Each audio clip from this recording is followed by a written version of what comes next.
Et salut à tous, aujourd'hui on se retrouve sur une nouvelle vidéo et je vais vous apprendre à faire quelque chose comme ceci.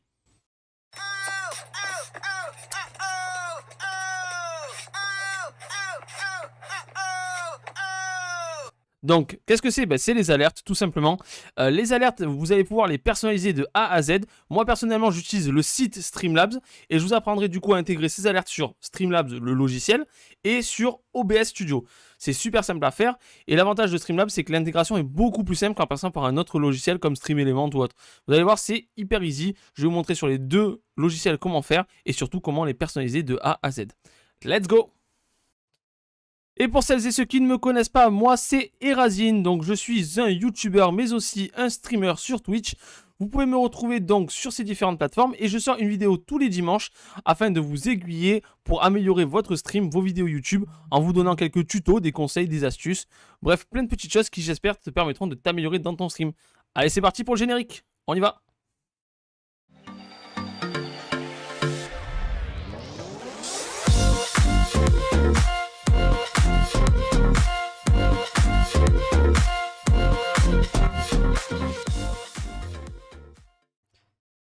Comme j'ai expliqué dans l'introduction, nous allons passer par Streamlabs, donc le site de Streamlabs, afin de créer ces alertes, de les modifier et de les personnaliser. Donc suite à ça, je vous expliquerai du coup comment ajouter de Streamlabs vos alertes donc sur le logiciel OBS Studio ou le logiciel Streamlabs OBS. Donc comme dans l'une des vidéos précédentes, la première chose qu'il va falloir faire, c'est aller sur le site de Streamlabs. Donc hop, voilà comment faire. Nous voilà donc sur le site de Streamlabs. Une fois que vous êtes sur la page principale du site de Streamlabs, il vous suffira d'appuyer sur Dashboard. Ici, vous atterrirez du coup sur votre dashboard, votre menu principal donc, de votre chaîne. Et là, il va falloir aller dans Alert Box. Et une fois que vous êtes dans Alert Box, vous allez avoir plein du coup de tests qui apparaissent et donc plein d'alertes à travailler. Donc les follow, les subscribe, les resub, donc c'est si vous pouvez différencier une personne qui sub pour la première fois d'une personne qui resub, les donations, les hosts, donc quand vous faites héberger, les bits, les raids, le merchandising, si jamais vous vendez un t-shirt ou autre, parce qu'il est possible de faire ça grâce à Streamlabs, on verra ça dans une autre vidéo. Cloudbot Redemption, ça je vous en parlerai pas parce que je ne travaille pas du tout avec, donc je ne sais pas comment ça marche. Et donc Streamlabs Prime Gift, ça c'est si on vous offre du coup on vous upgrade tout vers le Prime sur Streamlabs, mais ça n'arrivera quasiment pas quoi. Donc les principaux seront bien entendu follow, subscribe, donation, host, bits et raid. C'est vraiment ceux qu'il faudra travailler en priorité et que vous devrez vraiment faire, on va dire, de façon plus personnalisée, plus propre, on va dire. Maintenant, je vais vous montrer comment faire pour personnaliser vos alertes de A à Z. Vous allez voir, c'est très simple. Quand vous commencez sur le Streamlabs, donc le site Streamlabs, vous pouvez déjà modifier les paramètres généraux. Je vous conseille de jeter un petit coup d'œil. Je vais vous expliquer ce à quoi chaque chose correspond. Donc, background color, n'en tenez pas compte, laissez-le tel quel. L'alerte délai, donc c'est combien de temps vous voulez avant que l'alerte n'apparaisse. Par exemple, si vous mettez 5 secondes, la personne va vous follow et 5 secondes après qu'elle ait mis son follow, l'alerte apparaîtra sur l'écran. Si vous souhaitez avoir un délai, vous pouvez. Moi, personnellement, j'en ai pas mis. Ça, c'est du coup, ça concerne la modération. Si vous voulez qu'avant toute chose, la modération puisse jeter un œil à l'alerte avant qu'elle apparaisse sur votre live. C'est possible. Personnellement, n'utilisant que peu de modération, je ne l'ai pas fait. Et parce que je pense foncièrement que les gens sur mes lives sont plutôt sympas, je les vois mal envoyer des trucs bizarres. Donc, je ne l'ai pas activé. Le layout, c'est comment apparaîtra votre alerte, quoi.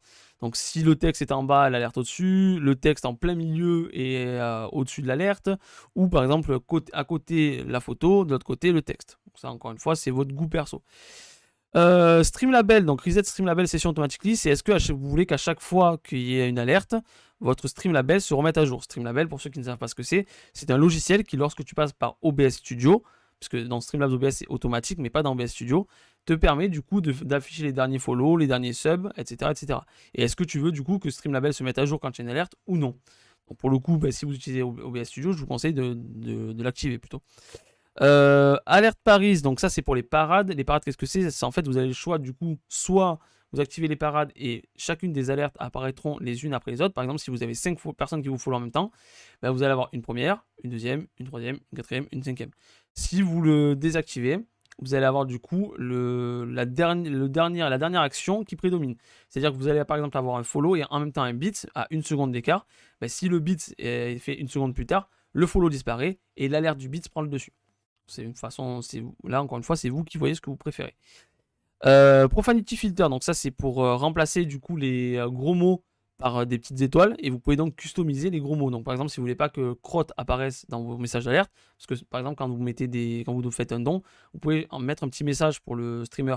Mais si vous voulez pas que le mot crotte apparaisse, il y aura des petites étoiles à la place du mot crotte. Voilà, c'est comme vous préférez. Du coup on va voir maintenant plus en détail comment personnaliser, on va dire, une seule alerte. Donc moi par exemple je vais vous montrer les bits parce que c'est quelque chose que j'ai personnalisé de A à Z. Donc voilà les bits, comment ça marche. Hop, vous avez le truc qui apparaît par le haut.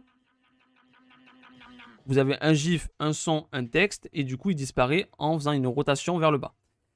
Et tout ça c'est moi qui l'ai programmé. Je vous montre. Quand on va sur les bits, donc là activer, donc oui, layout, donc on a vu c'est cet effet là. En gros vous avez l'image et juste en dessous le texte. L'alerte animation, donc ça c'est ce qui se passe. Donc en gros d'abord le gif apparaît, il bondit on va dire vers le haut. Donc bounce in up, vous pouvez faire bounce in right, bounce in left, c'est vous qui choisissez. Et après, une fois qu'il est fini, en fait, du coup, il va faire une rotation, il va partir par le bas de l'écran. Donc ça, c'est mis. Rotate, out, down, left. Donc il fait une rotation vers le bas et vers la gauche. Du coup, minimum bits to alert. Donc là, vous pouvez, ça c'est plus personnalisé pour les bits, mais ça marche. Après, c'est uniquement sur ça, mais vous avez après d'autres options en fonction de ce que vous choisissez. Donc là, par exemple, pour que les bits, l'alerte de bits s'active, il faut qu'il y ait minimum 0 bits. Donc en gros, n'importe quel montant marchera. Si vous mettez 100 bits et qu'une personne vous en donne 10, vous n'aurez pas l'alerte. C'est pour ça, moi, j'ai rarement des bits. Donc quand j'en ai, je préfère que ça apparaisse. Et du coup, j'ai bien mis 0. Le message template, donc là, moi, j'ai utilisé le message de base et je l'ai modifié un peu à ma sauce. Donc, en gros, name BR, c'est pour vous dire qu'en gros, la personne qui va vous donner des bits, donc son nom, par exemple, Erazine a donné, point d'exclamation, X amount bits, donc tant de bits, par exemple 100 bits. Et après, même c'est moi qui l'ai rajouté pour coller au son. Le texte d'animation, donc c'est wiggle, donc là vous pouvez faire en sorte, vous pouvez faire ce que vous voulez, si vous voulez que le texte il fasse des vagues, si vous voulez que le texte apparaisse seulement, qu'il fasse un fondu, tout ça c'est possible. Il suffit en fait du coup de modifier là-dedans ce que vous préférez. Donc l'image, vous pouvez choisir ce que vous voulez. Moi personnellement j'ai mis un gif parce que ça attire plus le regard, c'est quand même plus agréable pour la personne qui a fait donc une action. Elle se dit bon ben voilà, au moins il y a un truc que tout le monde remarque que j'ai fait quelque chose, c'est plutôt cool pour elle. Le sound, donc du coup vous pouvez modifier le son. De base vous avez ce son là. Hop, je vous montre. Test follow. Voilà, ça c'est le son de base avec le petit zombie qui court, c'est le truc basique. Donc moi je l'ai gardé sur quelques trucs parce que c'est un son qui est quand même assez cool. Mais j'ai voulu pour les beats, sachant que c'est vraiment donner de l'argent entre guillemets, j'ai voulu faire un truc plus personnalisé qui collait plus au gif. Le volume du son, vous pouvez faire en sorte que l'alerte soit toute douce. Ça peut être cool si selon ce que vous faites comme stream, si vous voulez que les gens restent dans l'ambiance, ou à l'inverse, si vous voulez mettre le son à fond pour leur péter les tympans, pour les faire flipper, ça marche aussi. Ça, c'est à votre goût perso, encore une fois. La durée de l'alerte, donc ça, bon, moi j'ai mis 4 secondes, vous pouvez augmenter, diminuer, vous pouvez faire en sorte que ça dure qu'une petite seconde, soit hyper rapide, ça vous doit. Le délai d'apparition du texte, donc ça, vous pouvez faire en sorte que l'image apparaisse avant le texte. Donc en gros, si vous mettez 3 secondes, vous allez mettre, du coup, l'image apparaît, et 3 secondes après, le texte apparaît. Ça, encore une fois, c'est votre goût à vous. Et pour finir, vous pouvez modifier les codes HTML, CSS, etc. Alors là, je vais pas vous mentir, moi je ne m'y connais, mais alors pas du tout. C'est vraiment un truc que je ne maîtrise pas. Donc j'ai même pas ne serait-ce qu'entamé le truc, quoi. Donc je pourrais pas vous renseigner là-dessus. Je suis vraiment désolé. Et après, vous avez donc du coup plus d'informations supplémentaires. Pour le coup, je vous laisse bidouiller un petit peu, c'est quand même pas compliqué. Et si vous avez besoin d'un petit peu d'aide, Google Traduction vous aidera. Mais de base, les informations principales et vraiment les trucs que je vous conseille d'utiliser le plus, c'est ici. Là déjà, vous avez une personnalisation qui est quand même pas mal au niveau de l'alerte. Vous pouvez faire en sorte que votre alerte ne ressemble à celle de personne. Pour ce qui est des images, je vous conseille d'utiliser des GIFs et vous pourrez en trouver pas mal sur certains sites comme Giphy par exemple. Alors Giphy, pas des idées de génie, Giphy, G-I-P-H-Y. Dans tous les cas, vous inquiétez pas, je vous mettrai le lien directement dans la description. Comme ça, vous aurez juste à aller sur le site et choisir les GIFs qui vous plaisent le plus. Concernant du coup les alertes, le son surtout, faites attention de ne pas utiliser des musiques non libres de droit. Ce serait dommage du coup de vous faire strike pour ça. Je vous conseille de faire plutôt attention à ce genre de choses, surtout qu'en ce moment Twitch est vachement tatillon sur ça. Utilisez plutôt des petits bruits, des petits sons, on va dire plutôt plus des bruitages que des musiques. Ça vous évitera de vous retrouver strike pour une alerte qui durait que 4 ou 5 secondes. Et pareil, les alertes pas trop longues, parce que plus ça dure, plus vous avez de chances de vous faire strike si vous mettez une musique. Donc si vous voulez absolument mettre une musique, mettez 3-4 secondes, pas plus, comme ça vous êtes sûr d'être tranquille. Et du coup, vu qu'on parle de live, je te rappelle que tu peux me retrouver en live les lundis, les mercredis et les samedis à partir de 21h. Je stream également souvent le mardi et le dimanche. C'est des jours qui ça m'arrive de streamer. Le dimanche, c'est plutôt aléatoire. Ça peut être l'après-midi comme le soir. C'est vachement random. Et le mardi, par contre, c'est un peu random aussi. Des fois, ça m'arrive de pas du tout streamer. Mais la base, ça reste quand même le lundi, le mercredi et le samedi à partir de 21h. Donc, je compte sur toi pour me rendre visite sur ma chaîne Twitch qui est bien évidemment dans la description. Donc comme je le disais en début de vidéo, j'ai eu quelques petits problèmes avec certaines scènes, notamment celle-là que j'ai décidé de refaire pour vous proposer quelque chose de plus qualitatif. Donc désolé si les habits ne correspondent plus et certaines choses ont changé, mais je voulais faire quelque chose de propre pour vous afin que vous ayez la démo de A à Z vraiment bien faite. Donc du coup, comment on crée une boîte d'alerte directement sur Streamlabs OBS? Vous allez voir, c'est ultra simple et méga intuitif. Le site, enfin le logiciel est vraiment pensé pour ça. C'est la correspondance entre le logiciel plus le site, votre dashboard, elle est vraiment quasi parfaite. Donc on ajoute tout simplement une source. Donc on clique sur source, on fait boîte d'alerte juste ici. Donc vous voyez, c'est même en violet pour vous dire que c'est essentiel. Donc c'est vachement important. C'est vraiment, ça clignote presque. Donc ça c'est le petit zombie dont je parlais tout à l'heure qui est, on va dire, de base si vous ne personnalisez rien. Vous ajoutez votre source et là vous choisissez, bon, boîte d'alerte, elle est déjà existante. Nous on va en créer une nouvelle. Hop, on va l'appeler boîte d'alerte 1 comme c'est marqué ici. On va pas se casser la tête. Voilà. Donc là, c'est pareil que sur le dashboard de Streamlabs. Donc ne vous cassez pas la tête à modifier ces parties-là. Ça ne bouge pas, c'est la même chose. La seule différence, c'est qu'ici, vous pouvez choisir d'activer ou non certaines alertes. À vous de le faire ou pas, c'est comme vous voulez. Donc nous, on va le mettre de base. Voilà, on ne va pas le modifier. Vous pouvez choisir de modifier ou non la taille de l'alerte. La faire toute petite ou très grande, c'est vous qui voyez. Et une fois que ça c'est fait, du coup, vous pouvez faire un test tout simplement directement en appuyant sur ici, tester les widgets. Et là, vous pouvez tester par exemple un follow. Hop, parfait, ça marche super bien. Donc vous voyez, c'est quand même super intuitif, c'est quand même super simple à faire, rien de compliqué. Après, dites-vous bien du coup que sur OBS Studio, c'est un poil moins intuitif, c'est un peu plus... on va dire qu'il va falloir aller chercher un petit peu plus loin, mais rassurez-vous, ça reste quand même assez simple à faire. C'est juste que ça manque un petit peu d'ergonomie, on va dire. Mais je vais vous montrer, rassurez-vous, c'est super simple. Bon, avant de te montrer comment faire pour ajouter du coup la fameuse alert box directement sur OBS Studio, je te rappelle que tu peux mettre un petit pouce bleu, t'abonner et activer la petite cloche pour être tenu au courant des prochaines vidéos, si cette vidéo-là te plaît, bien entendu.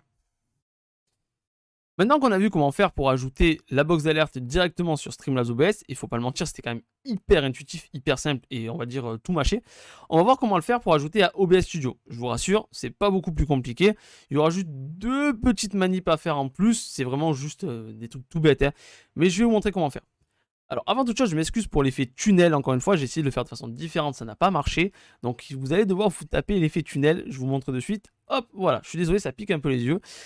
Malheureusement, j'ai pas le choix.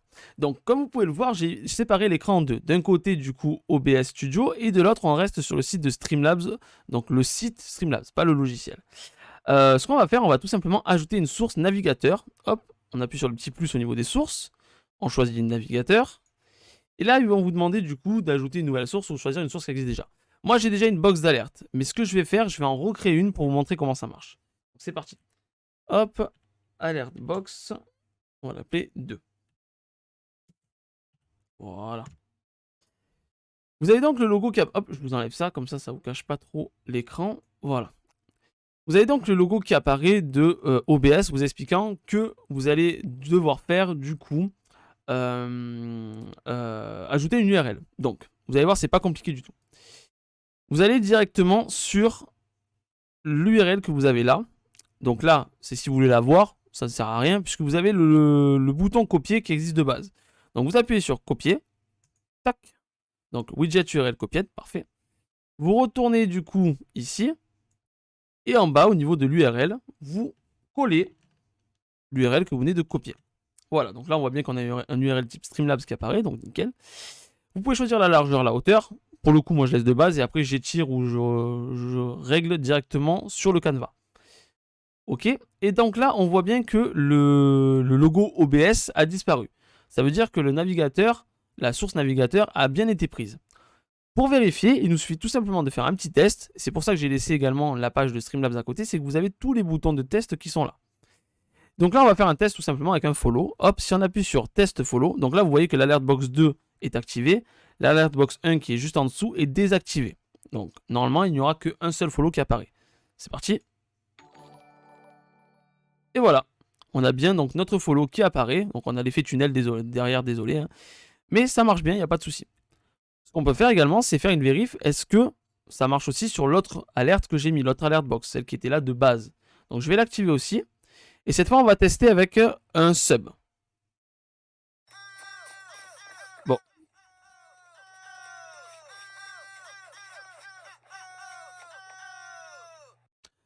C'était très désagréable puisque le son était en double. C'est normal, il y a 2 box d'alerte. Mais ça marche, donc pas de souci. Donc il vous suffit tout simplement de copier l'URL et le mettre directement dans votre source de navigateur. Ça reste moins intuitif que Streamlabs, je vous l'accorde, mais ça reste quand même assez simple à faire. Voilà, maintenant vous savez du coup ajouter, personnaliser et travailler vos alertes de façon à ce qu'elles vous ressemblent. Un petit conseil supplémentaire que je peux vous donner, c'est de faire en sorte que les alertes soient reconnaissables pour vous. C'est-à-dire que vous y mettiez des sons, que lorsque vous les entendez, vous savez que ça correspond à telle ou telle chose. Comme ça, au moins, vous êtes sûr que vos alertes qui passent, vous savez ce que c'est, un sub, un don, et vous savez comment remercier la personne sans avoir à vérifier ce qu'elle a fait pour vous. Ce qui est plus intuitif et plus sympa du coup pour vos viewers. Encore une fois, pensez à bien personnaliser vos alertes. Pourquoi? Parce que les viewers sont contents de voir des alertes personnalisées. N'oubliez pas que c'est eux qui les provoquent. Donc ils sont contents de voir ça. Ils sont contents de voir qu'ils ont fait un effet supplémentaire sur votre stream. Donc personnalisez-les, que ce soit en termes de GIF, en termes d'image ou en termes de son, afin de faire quelque chose de plus complet pour eux. Pour ce qui est de la prochaine vidéo, on verra pour parler un petit peu plus de Streamlabs parce que vous verrez qu'il y a beaucoup de choses. On a vraiment gratté qu'en surface. Et on ira voir un petit peu plus loin le site de Streamlabs pour voir jusqu'où on peut aller, ce qu'on peut faire. Comme par exemple les sub goals, les follow goals. Bref, il y a beaucoup de choses que l'on peut faire grâce à Streamlabs. Et dans la prochaine vidéo, je vais essayer de vous montrer un maximum de ces informations-là. Des trucs que moi j'utilise ou que j'aimerais utiliser. Sur ce, j'espère que la vidéo vous a plu. Si c'est le cas, n'hésitez pas à laisser encore une fois un petit pouce bleu, à vous abonner et à activer la petite cloche pour être tenu au courant des prochaines vidéos. À savoir que vous pouvez également me retrouver sur Twitch en live les lundis, les mercredis et les samedis à partir de 21 h. Sur ce, je vous souhaite une bonne journée ou une bonne soirée en fonction du moment où vous regardez cette vidéo. Et je vous fais des bisous. À la prochaine les copains. Ciao.